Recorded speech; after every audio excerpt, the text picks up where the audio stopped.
Okay, folks, so I made a little observation that I wanted to ask if anyone else has noticed and if this is normal.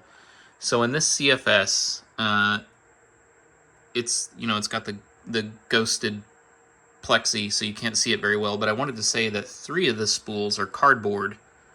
1 of the spools are plastic. When power cycling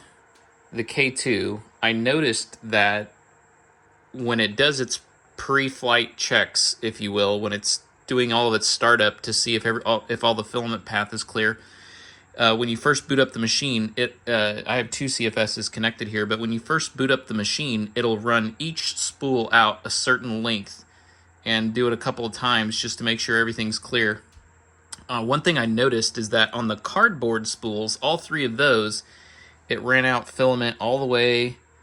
into the little hub here on the back, up through the machine, and it ran it out to about this point, almost exactly this point, for all 3 of the cardboard spools. And the only thing I could tell as far as being a difference was that one of them was plastic,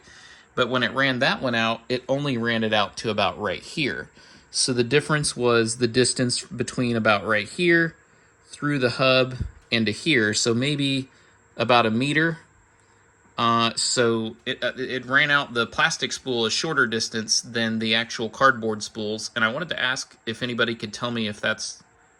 to be expected, if that's normal, or what the deal is, or if maybe I shouldn't be worried about that at all. Thanks.